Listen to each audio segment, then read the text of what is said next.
অনেক দুঃখে ভরা দিনরাতের পর কেন্দ্রীয় নেতৃত্বের কাছে অনেক কাকুতি মিনতির পর অবশেষে নতুন রাজ্য সভাপতি শ্রমিক ভট্টাচার্যকে পেয়েছে বাংলার বিজেপি। শ্রমিক এসেই পেটানোর হুমকি দিয়েছেন, কিন্তু খালি মারদাঙ্গা করে তো আর ভোটে জেতা যায় না। আর তাই 26-এর বিধানসভা নির্বাচনে দলীয় প্রার্থী বাছাইয়ে এবার আরো সতর্ক বিজেপি। সূত্রের খবর, 3 দফা সমীক্ষার পর প্রার্থী চূড়ান্ত হবে। দাগি কাউকে এবার প্রার্থী করবে না পদ্ম শিবির। ভোটের মুখে বিজেপিতে যোগ দিলেও মিলবে না টিকিট। দাগিরা না হয় বাদ যাবেন, কিন্তু বিজেপির বাগিরা, আরে বিদ্রোহীরা, তারা কি টিকিট পাবেন? না দিয়েই বা উপায় কি?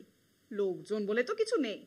হালত এমন যে দলের 5 সাংসদকে এবার বিধানসভা ভোটে বিজেপির প্রার্থী হিসেবে দাঁড়াতে হতে পারে। শ্রমিক ভট্টাচার্যকে আমাদের শুভেচ্ছা। উত্তরবঙ্গ এবং জঙ্গলমহল এলাকায় বেশ কয়েকজন সাংসদকে বিধানসভায় প্রার্থী করার কথা বিবেচনা করছে বিজেপি। দলের হাইকমান্ড এবারের ভোটে উত্তরবঙ্গ এবং জঙ্গলমহল নিয়ে খুবই চিন্তিত।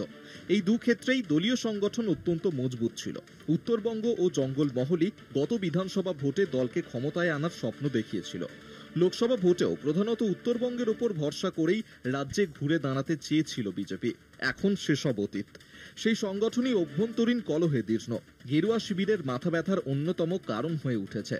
নির্ভরযোগ্য দলীয় সূত্রে জানা গিয়েছে 2026-এর বিধানসভা নির্বাচনে মূলত উত্তরবঙ্গ এবং জঙ্গলমহল এলাকায় কয়েকজন সাংসদকে প্রার্থী করতে চায় বিজেপি।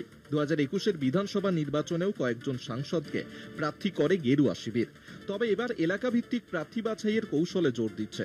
অবশ্য বিজেপির কোন কোন সাংসদ প্রার্থী হবেন সেই ব্যাপারে চূড়ান্ত কিছু জানা যায়নি, কিন্তু এই সিদ্ধান্ত চূড়ান্ত হয়ে গিয়েছে। 2026-এর বিধানসভা ভোটে প্রার্থী বাছাই প্রক্রিয়া ফুল প্রুফ করতে চাইছে বিজেপির শীর্ষ স্তর। ইতিমধ্যেই একটি ভোট কুশলী সংস্থাকে দিয়ে বঙ্গ বিজেপি রাজ্যের 294টি বিধানসভা কেন্দ্রে সমীক্ষা করিয়েছে। সূত্রের খবর, ওই সংস্থা তাদের রিপোর্টও দিল্লিতে জমা দিয়েছে। সেখানে প্রতিটি বিধানসভা কেন্দ্রের জন্য সম্ভাব্য 3 জন করে প্রার্থীর নাম বাছাই করা হয়েছে। তবে জানা গিয়েছে এই রিপোর্টই চূড়ান্ত নয়। আগামী বছর জানুয়ারিতে ফের বাংলায় সমীক্ষা হবে। তখনও বিধানসভা ভিত্তিক 3 জন করে সম্ভাব্য বিজেপি প্রার্থীর নাম জমা পড়বে। সম্ভবত সেই তালিকাও শেষ কথা নয়। রাজ্য বিজেপির তরফেও সম্ভাব্য প্রার্থীদের একটি তালিকা দিল্লিতে পাঠানোর কথা। সব রিপোর্ট খতিয়ে দেখে তবেই 26-এর বিধানসভা ভোটে প্রার্থী তালিকা চূড়ান্ত করবে বিজেপি। 2021-এর বিধানসভা নির্বাচনে ভরাডুবির ময়নাতদন্ত ইতিমধ্যেই করেছে বিজেপি।